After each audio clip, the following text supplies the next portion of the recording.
Hello everyone, welcome to Computer Science E7. My name is Dan Armendariz and this is all about exposing digital photography. And I thought before we begin I would actually have you say cheese. And what I'm going to do is take a photograph here that I will describe in just a second.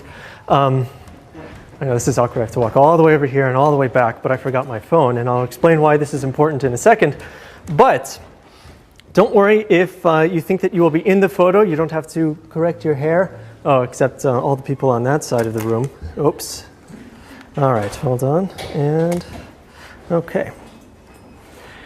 And you should have been here last semester when I put up this big block of cheese on the first day and I just choked. I said, why on earth did I put a big block of cheese up there? I couldn't figure it out for the life of me, but thank goodness you now have a much more refined version of the lecture available to you today. Okay, so what is going on here with the camera over there that you can see has something oddly reflective taped on top of it, and I put a big block of cheese up there. I'm basically taking what's called a pinhole photo, and this is still a digital camera, but because it is digital, we will be able to see the results much more easily than if it was just film and I had to go home, do 1 hour rush processing, and then come back, and all of a sudden it would be all set. But basically, what this is meant to show is that this is a very basic lens on the front of the camera. Even though it's somewhat hard for you to see from here, there's a photo here of what was originally the part that is on top of, or rather in front of the camera at this point right now. And all this is called a body cap. And so you're probably familiar with lens caps, which are the plastic pieces that go on the front of lenses to protect them. But SLRs, or single lens reflex cameras, also have body caps which can protect the body from any damage as well. And that is what this is. And basically took the body cap, drilled a hole in the middle, and taped a piece of aluminum foil on it. And after much trial and error and after a lot of toil, used a very fine needle to poke a hole in as straight and as middle of this aluminum foil as was possible.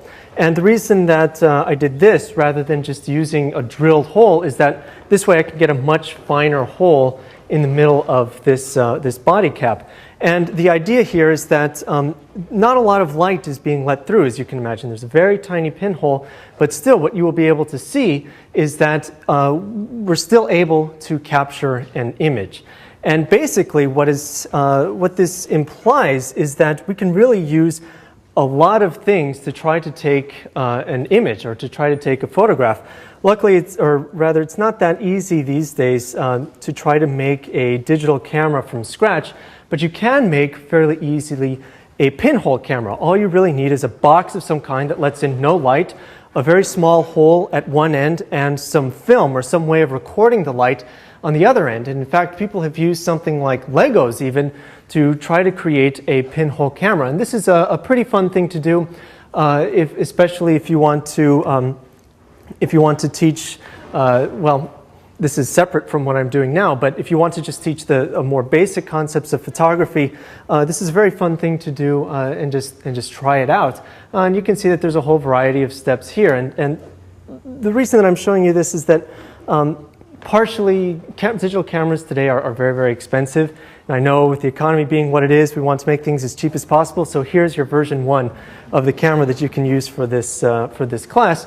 But really all this is meant to show is that there's a variety of cameras available. You can make your own even if you want to. And what we are teaching throughout this course applies to just about every type of camera that there is. They're all bound by the same laws of physics. A lot of the photography terms have converged such that even if you are familiar with film photography terms, they're still applicable to the digital photography terms of today. So I mentioned that behind this pinhole lens that I'm using is an SLR. And so here's a representative photo of an SLR, albeit a much fancier one than the one that's hanging on the tripod over there. But all an SLR really means is that you can take off the lenses, you can change lenses. So you can have really small lenses like this, which I actually will highly recommend this particular lens if you're new to digital photography. And you can get much more expensive and much larger lenses like this and swap them out easily so that you will be able to get a variety of different effects, different focal lengths out of one body or one camera. And this is actually a really nice thing, because now you can have an investment in a camera and some lenses, and you can add on to that investment. Rather than having to purchase an entirely new camera, an entirely new system, you can just purchase a lens. Though usually when you get to this sort of grade of stuff, where you're getting lenses that are this big and camera bodies that look like this, then you're talking about plunking down quite a bit of money into each of these things. So usually when we see a camera like this, an SLR more generally, we consider it to be a professional camera. And this is typically, if you see someone walking around with this, you might say, oh wow, this is, that person knows what he's doing. He has a really nice camera. They're generally bigger, faster, more expensive. They have much more battery life. They're much heavier. They're usually water resistant, considerably stronger, a variety of these things, but also the big cons that I listed, of course, are the weight and the price. And so those are the downsides to these that their little cousins don't actually have to deal with so much. So compact cameras, and for this course, we're going to very generally classify cameras into two types: SLRs, like the one I just showed you, and compact cameras, which can include pretty much everything else besides maybe camera phones, which could arguably be in a class of their own. And compact cameras are what they sound like. They're smaller, they're more compact, they're cheaper, they're lighter, but also for a variety of reasons they have not as good battery life. Their optical quality is not that good. They have some problems, but there are many exceptions to this, so don't take this as sort of, you know, oh, I have to get the absolute best quality, I have to go buy an SLR. Many things in photography have and are exceptions, and this is one of them. And all of these things are give and take. You're giving some things and taking others away when we are talking about camera size especially. And though a lot of this course, because we really start diving into a lot of the specifics of digital photography, even going into a little bit of math, nothing that you have to worry about, trust me, it's just a little bit of math so that you can start to understand what's going on behind the shutter or underneath the hood. Digital or compact cameras still have their use today, and in fact they're very good for a variety of things, and I really don't mean to discourage them.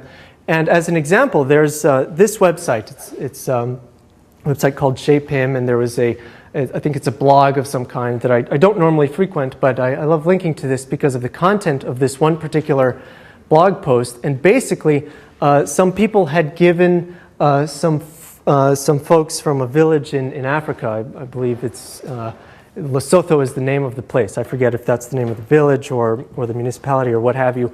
And they gave these folks not just compact cameras, but one-time use cameras. The $5, $10 cameras that you go buy at CVS. You take 30 shots or so, and then you give them back to get your photos printed.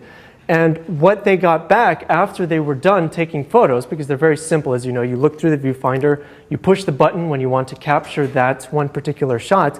What they found was honestly really quite striking, really beautiful photos from people that maybe had not used a camera before, maybe even had not ever seen one before, but still they managed to capture what happens in their daily lives very, very well.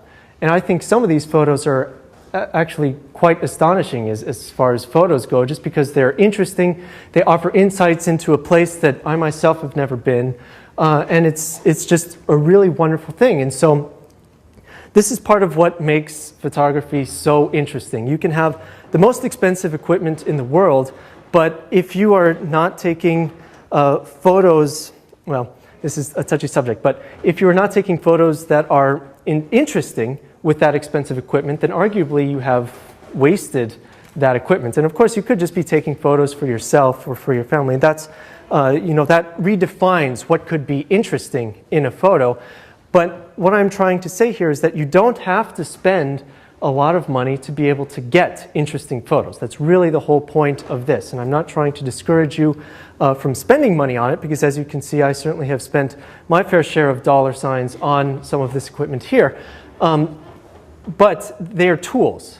A camera, the lens, the tripod, all of this stuff is a tool for you to accomplish a task of taking a photograph. And whether you have interesting scenes to take a photo of or not is a different story altogether, and maybe one that, if you had a lot of money, maybe you could actually purchase interesting scenes. But okay, stepping away from all of that stuff, and now talking more about some of the more technical details, let's take a look at the inside of an SLR camera. So here is, frankly, just a Wikipedia image of what an SLR basically looks like. And so we can break this down into a couple of different parts. So you see number one here, there's a couple of lens elements. This here is just the lens that you are putting in front of your SLR. And remember that you can change this, of course, so the lens characteristics could be different. You could have different numbers of glass elements here. They could look different. They could be concave, convex, any number of things,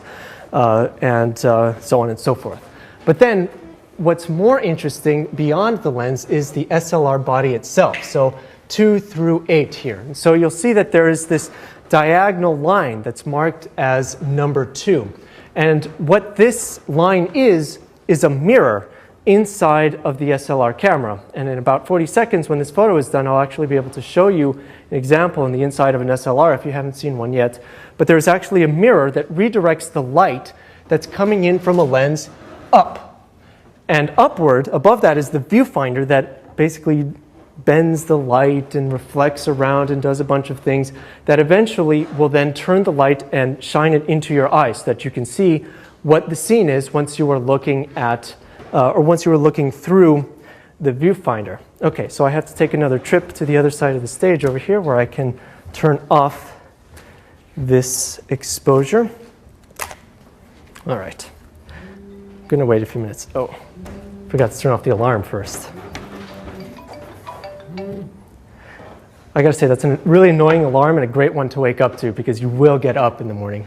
Anyways, okay, so the light is reflected by 2 up into these other parts, 5, 6, 7, and 8. And so 5 isn't really important to us now, but it's what's called a focusing screen. And in many SLR cameras, you can change this focusing screen. This was more important back in the film days before the advent of autofocus cameras, where you could put focusing screens that were maybe a little bit crisper or a little bit duller, or any variety of characteristics, so it would make it easier to focus on something within the screen. And so usually we don't worry too much about 5.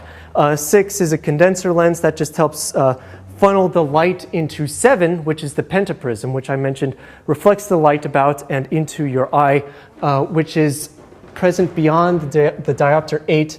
Your eye is probably over here somewhere. And a number of cameras feature an adjustable eyepiece, an adjustable diopter, number 8 there, which if you wear glasses like me, then you can actually adjust it so that it can be slightly, the image can be adjusted to be slightly closer or slightly farther away so that you can try to compensate for whichever direction your eye happens to be in. Unless you are actually like me and your eyes are so bad that it doesn't really matter whichever way you go, it's not going to make any difference at all, then you have to wear contacts regardless. Okay, so back to some of the more interesting bits. Number 3 and number 4. So you can see here that we have 2 lines. Number 4 is where all the magic happens. Once number 3, the shutter opens, light is collected, or rather light falls on number 4 and is collected by it. It is the sensor or the film, depending on what type of camera you have. And this is actually going to be really important to us, the shutter and even the location of the film plane itself, or the number 4, because these things affect the characteristics of the camera and will actually impact how your photos will look after you take a photo, in certain circumstances at least. Okay, so here you can kind of see, if you take a step back and look at the overall shape, you can kind of see where the SLR gets its distinctive shape, where it has this sort of funny looking hump on the top, and then it has some stuff going on in the middle here.